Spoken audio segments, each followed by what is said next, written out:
Okay, Romans 1, verse 27. And likewise also these men leave the natural use of the woman, burned in their lust one toward another, men with men, working that which is unseemly, and receiving in themselves that recompense of their error, which was meet, which was fair, which is what God designed. AIDS. Of course, they're going to say that that was not from homosexuality. Fact of the matter remains, God made sure they all got it, didn't he? Okay. So I don't care where it came from. It came from God. God allowed it. So it's right here. Recompense for their error. Recompense means to repay in equal kind. That is something they've earned. They deserved it.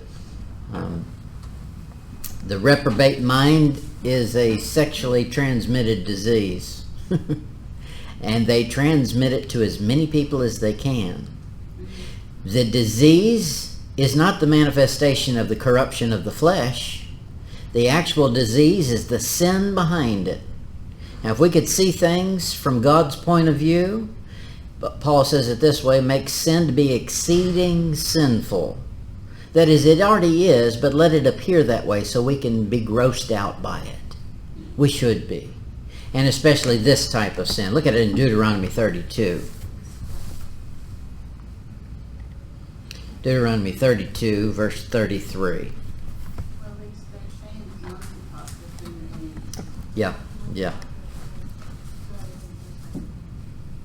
Deuteronomy 32, 33. Their wine is the poison of dragons and the cruel venom of asps. So you know what they're going to do? This verse made it clear, just reading the verse. Are dragons good? No. Nope. So the world's going to make dragons out to be something good. And they're going to make a big old movie for the little kids called Tame Your Dragon. You don't tame a dragon, you kill it. The cruel venom of asp.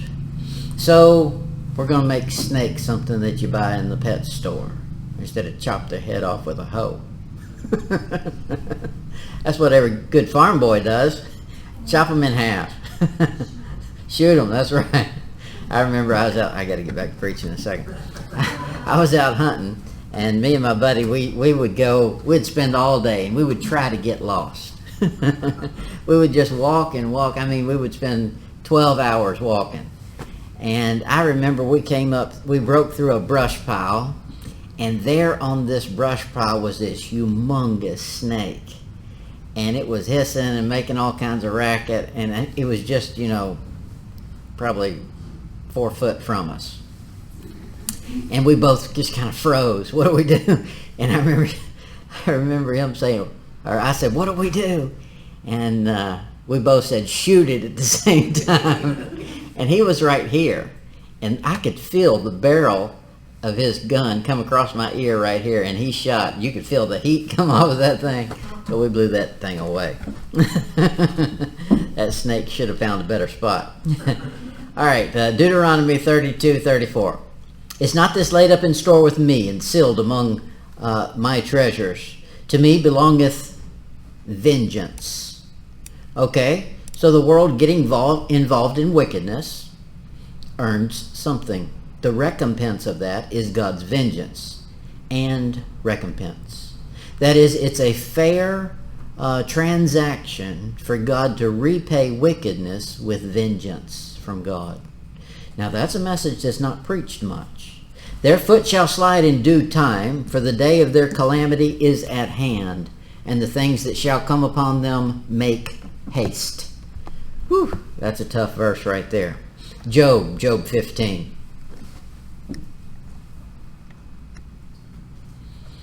Job 15, verse 31. It is. It says, let not him that deceiveth trust in vanity, for vanity shall be his recompense. That is, the old saying is this, if you live by the sword, you die by the sword. You're going to be a gunslinger, you're going to get shot. Go to the Wild West days. So here he's saying, if you're going to use vanity as a means of deceiving people, God's going to turn around and use it on you. Whew. He says in Proverbs, you dig a ditch, you'll end up falling in it. I got to quit telling stories. I'll tell you one more. We lived on Burgess Road for a while. And where we lived, the front of the house was on Burgess. The back of the house was on Taft. This was on the north side. And, of course, rush hour, it was crazy on that street because it's, one lane and everybody trying to go through there. So people would cut through my yard to get on Taft to beat the light. Well, I got sick of it. I put up signs and everything. And so finally I said, okay, I'm going to solve this. So I measured a tire. And I went out and I digged a ditch the size of a tire, 4 foot deep.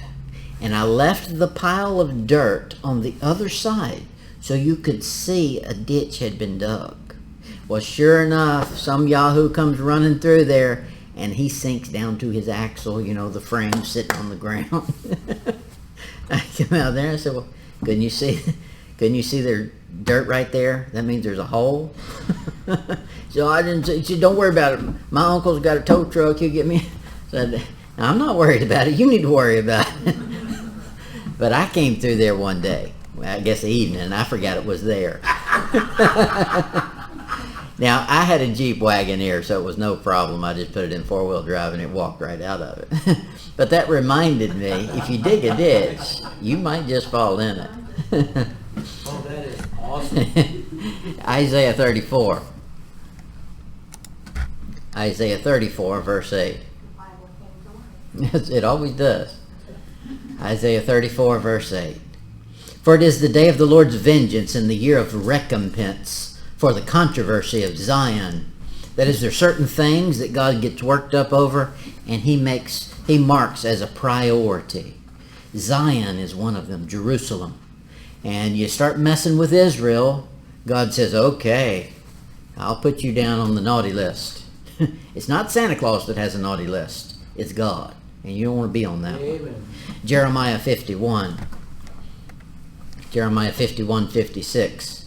Because the spoiler is come unto her, even unto Babylon, and her mighty men are taken, every one of their bows is broken, for the Lord God of recompense shall surely requite.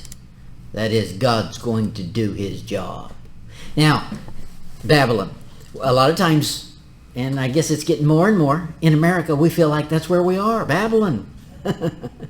And probably everybody can say the same thing about whatever nation you're in. As far as the nations of the world go, even as corrupt as America is, it's worlds better than anything else. Amen. I know I talk about the corruption and how bad Americans are because we're Americans in comparison to what it could be or what it used to be. But we're still 1,000 times better than any other nation on this globe because we got enough Christians here, even with the wickedness that's rampant. And that's going to happen because the Antichrist is soon to show up. However, he says here of Babylon, God's going to do some work. He says, the Lord God of recompenses shall surely requite. That is, that's God's job. God's job is to make things fair. Now, people want fair, but they don't want it from God's point of view. They want it from a selfish point of view. God has a different view of fair than man does. And it's very important for man to find out what God decides fair is, because he's the one who's going to be the final judge. Look at it in Hebrews 11.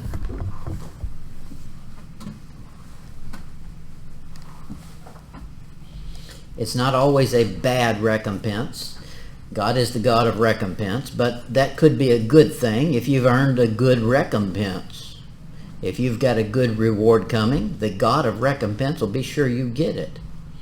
Hebrews 11:26, speaking of Moses, esteeming the reproach of Christ greater riches than the treasures in Egypt, for he had respect unto the recompense of the reward.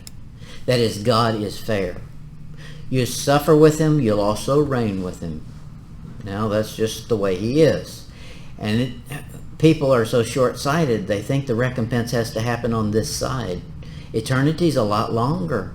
If you're getting a reward, wouldn't you rather have it there where it can't rust and can't deteriorate?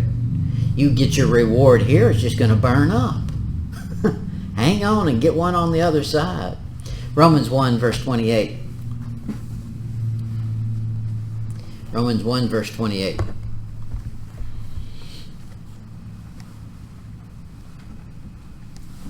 It says, even as they did not like to retain God in their knowledge. He's there. They didn't want to retain it.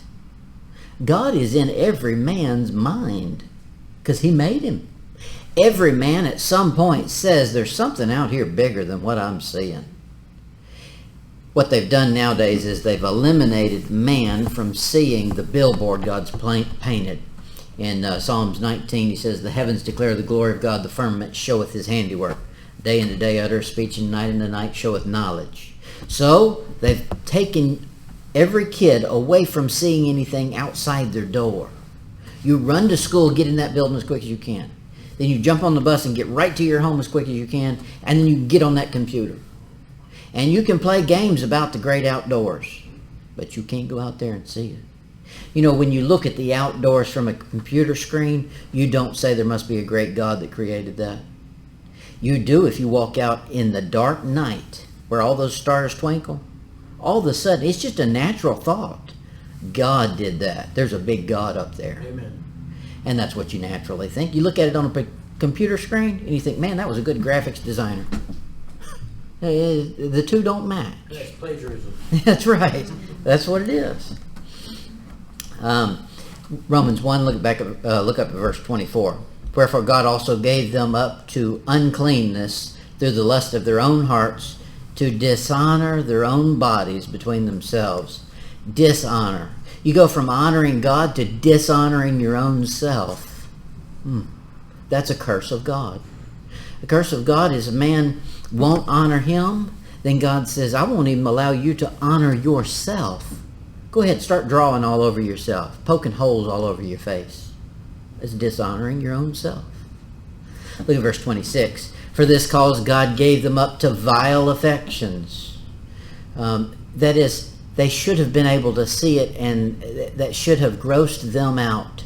That should have made them say, whoa, why would I go that far?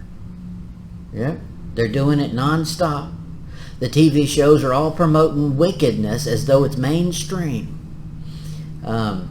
We've got a video thing we watched that's called Vid Angels. Angel, I think is what it's called. And what it'll do is it'll go through and clean out whatever junk you want. A filter is what they call it. You can set these filters. Well, we had our filters set, and we were watching Hawaii 5-0, which I don't recommend unless you've got some filters.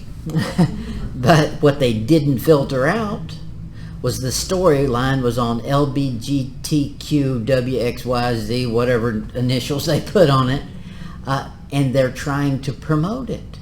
You know, justice for this little kid who's, okay, that's wickedness, that's vile. They're trying to push that as mainstream so the people look at it and say, well, that's not that bad. You know, everybody's got right. No, everybody needs to have eyes and be grossed out. Puke. That's sick. And that's what they're doing nonstop. Jeremiah 6 verse 16. Jeremiah 6:16. Jeremiah 6:16. Yeah, as soon as that mess comes on, I turn it off. I don't know if they can tell who's watched what or how long of it they've watched, but I want them to get the message that I was disgusted. And I changed it. Jeremiah 6 verse 16. Thus saith the Lord, stand ye in the ways, and see. That is, look around, see what's happening. And ask for the old paths, wherein is the good way, and walk therein, and ye shall find rest for your souls. But they said, we will not walk therein. It's important for kids, I guess all of us, we're all kids at in some form or fashion. It's important for everybody to look back and say, they made it. How did they make it? the young generations are doing this. I know there's exceptions to everything, but I'm just going to give you a blanket statement. The young kids are running out. They've grown up living in the basement playing video games and getting mama and daddy to pay for everything. They started out as latchkey kids too. Yeah. Then they get out and they're on their own for a few weeks, months, maybe a few years. And then soon they've got to run right back to mom and daddy's house. Now, nothing wrong with that. They should learn. At this point, it should have been clear, I can't make it on my own. Now you've gone back to the old path. Okay, what was mom and dad's secret? How could they make it? Now the problem is they're not learning nowadays. They're not seeking. They're not looking at the ways and saying, okay, they were making it. How did it happen? I need to do that. Verse 17. Also I set watchmen over you, saying, hearken to the sound of the trumpet. But they said, we will not hearken. God said, I put some people out there to warn you. That's every principal should be guidance counselor, everybody in a leadership position. Their main job is this: warn people. Oh, don't do that. Don't get involved in that. Stay away from alcohol. But no, it's got to be pushed in everything. I mean, every holiday is supposed to be an alcohol celebration. We went by a child's birthday party the other day down in Concordia on the way to my mom's house. Big slides, roller slides kicking, and they had a white table just like that from one end to the other with nothing but alcohol. I mean, from one end to the other, every alcohol on the planet. And it's like, you got to be kidding me. That's what the children need. Yep. See mom and daddy get all lynched. Yep. And it's not considered a celebration unless they're drunk. It's insanity. Verse 19, here's the conclusion. Hear, O earth, behold, I will bring evil upon this people, even the fruit of their thoughts, because they have not hearkened unto my words. So there's where you get warning, is God's words. There's where you find the old path, God's words. Nor to my law, but rejected it. Okay, so God says, I'll bring evil. Now I know he's going to allow the devil to work the evil. He'll be the agent doing evil. However, it's God who says, sick 'em. Go get 'em to the devil. And the devil can't just willy-nilly run out there and grab anything he wants. No, God's got to unlock the door for him. The devil has to serve my God. He doesn't have control. It's not a battle between the two. God won that thing a long, long time ago when he kicked Lucifer down to Satan.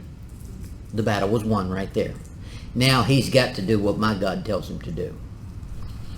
Romans 1, verse 29. Romans 1:29. Being filled with all unrighteousness, fornication, wickedness, covetousness, maliciousness, full of envy, murder, debate, deceitful, malignity, whispers. Now he goes through and he starts naming names. This is what preachers used to always do. They didn't just say sin in the aggregate and you go figure out what that meant so that, we don't hurt anybody. No, old-time preachers would name it. And this is what Paul does. He goes through and he puts a name right on it. The word malignity, that means extreme hatred towards somebody or provoking them. Maliciousness, that means having a very evil attitude towards somebody with the intent to injure them or harm them. Whispers. Now that's a good word everybody understands. Whisper. Whispers something you shouldn't be saying. And you're saying it anyway. But you want to appear as though you're still good. So you found an ear that's equally as evil as you are. And you want to both keep it quiet, as though it's your own little secret. Secrets get people in trouble.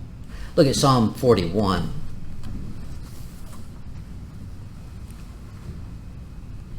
Psalm 41, verse 7. All that hate me whisper together against me. Against me do they devise my hurt. Those whispers end up fulfilling everything on that list. Murder, envy, hatred, maliciousness, all that's what they're going to be whispering about. Isn't that what they did when Jesus showed up? They were whispering, how can we get him away from the people and crucify him? We're going to put this man to death. How can we do it? Okay, let's have a secret meeting.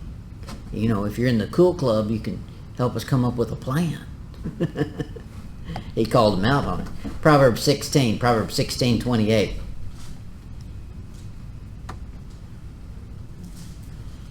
A froward man soweth strife. That is, he wants to stir things up.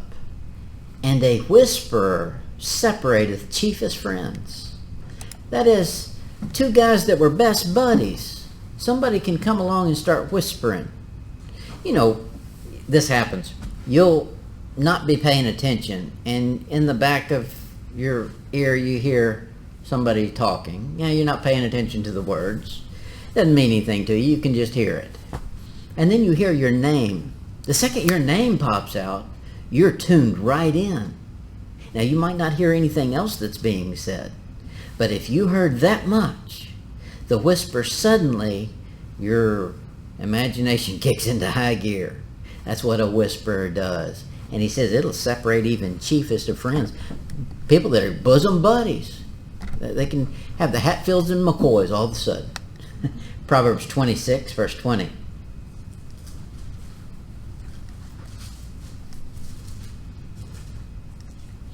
Proverbs 26:20.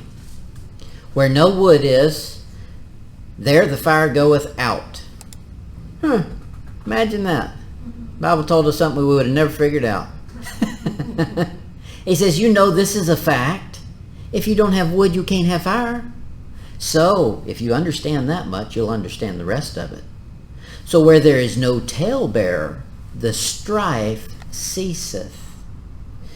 Most churches, I'm just going to tell you like it is. Most churches have an undercurrent of this one's mad at this one and this one doesn't like this one, and all that bickering and tale-bearing back and forth. And it changes the spirit. When you walk into a place that's like that, you could walk in and not know, but your spirit will feel there's tension here. That's that bitterness and strife. He says the way we'll handle that is we'll kick out the talebearer. No talebearer, no bad spirit. And that's what they used to do in churches. I mean, if something was amiss, the preacher would announce it from the pulpit and the church would get it right there. Now, the reason that's changed is because churches have been geared for the lost world. Well, we can't have the lost world see the church. That's not what a church is made. A church is not for the lost world. That's right. A lost world should be welcome to come in, but it's not for them. It's for the enabling of the body of Christ to get strong. And then they go out into the lost world. 2 Corinthians 12, verse 20.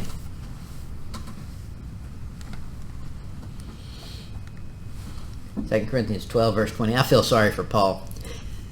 He's running all over the country, setting up all these churches. So you know he's got nothing but one nightmare after the next. All of these churches, all this new doctrine coming in, and he's trying to teach them something they had never heard before, and maybe they get half of it right, and then they start coming up with their own imaginations. And I'll tell you, I would hate to have been Paul. Well, even there, when he was preaching truth and they were understanding, when he leaves, he says, Yeah, as soon as I leave, that's right. Yep. 2 Corinthians 12, verse 20. For I fear, lest when I come I shall not find you such as I would. That is, I'm afraid when I show up, I'm going to find some stuff I ain't going to like. And that I shall be found unto you such as ye would not. He said, and if I find you like that, this is the way that the parents used to say it when you were in a car ride. Don't make me pull this car over. That's what Paul's saying. You don't want me to come back there like this. Lest there be debates, envyings, wrath, strife, backbiting, whispering, swelling tumults. He says, Those are things that'll destroy a church. He said, y'all get that cleaned up before I come to town. Because if I get there and that mess is still going on, you're not going to like what you see in me. I'll set it straight, is what he's saying. Romans 1 verse 30. Romans 1 verse 30. I was trying to finish this, but I don't know. Romans 1:30. More of our list. Backbiters. Haters of God. Whew. We got a whole world that's doing that right there. Haters of God. It's amazing what people love and what they hate. If you find out what a person loves, you can pretty well identify what they hate. There's no such thing as being tolerant of everything. That's a phony deception. Tolerance. No, you always love something, and if you truly love whatever it is you're claiming, the opposite of it you must hate, or you don't truly love that one thing. He says right here, they're haters of God. Despiteful, proud, boasters. Boasters. That's just human nature, that pride. Man likes to talk about how great he is, when we ought to be talking about how great God is. Amen. To deal with somebody who's not so great as me. Boasters, that's that one-upping. It's if you ever get in a conversation with somebody who has to always one-up you, you're just wore out by the end of the conversation. Or else you just turn around and leave. He says, inventors of evil things. Man has always done that. Invented evil things. From Genesis chapter 6 to the Tower of Babel, all the way through to iPhone and everything. It's interesting it's called an I, isn't it? Yeah, boasters, proud. Evil things, disobedient to parents. This inventions are usually bad. Because men think that they're being creative.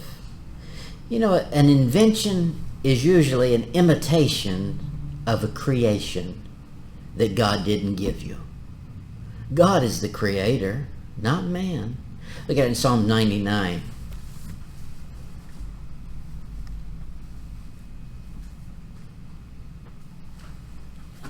Psalm 99, verse 8.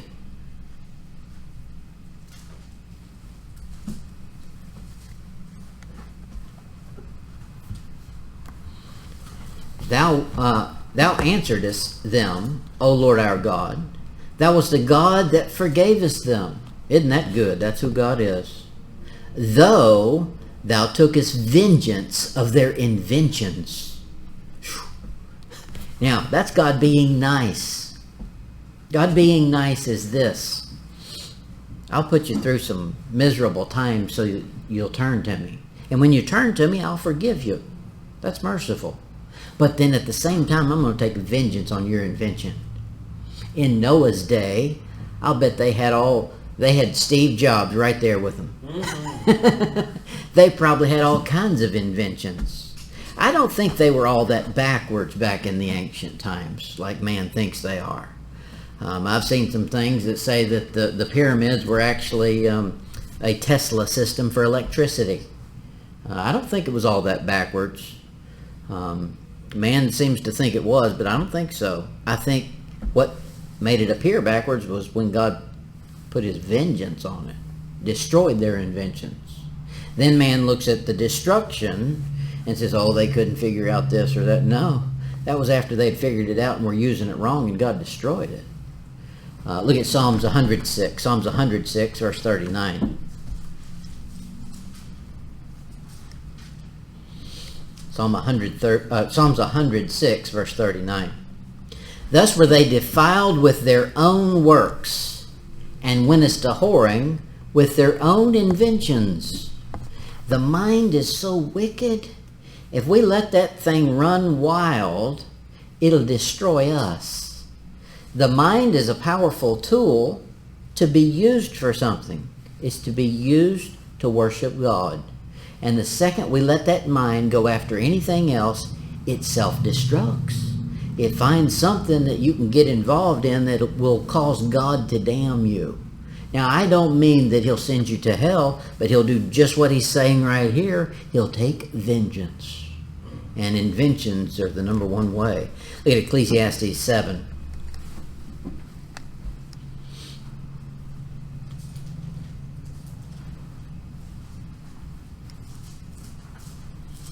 Ecclesiastes 7, verse 29. In fact, I need to make a note. Like y'all need to know, I need to make a note. Ecclesiastes 7:29. He says, "Lo, this only have I found, that God hath made man upright." Really? Are you upright? He'll see to it you get set upright. He'll correct you in ways that early on a man realizes there's certain things that are bad to do, and I'll stay away from them. It's not until his mind becomes wicked and says, there's a way I can get around it.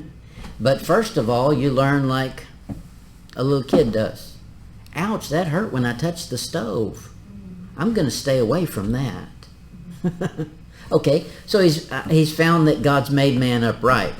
That is, he's got a brain and he can understand what God's saying. But they have sought out many inventions. Let's find a way around God's rules. I say, a man never breaks God's rules. A man always proves them. You don't jump off of a building and start flying. You jump off of a building and prove gravity. That's what man does with God's laws. Now, I've got too much here to cover. We'll pick up, we'll pick up on disobedient next week and cover a bunch of verses on that.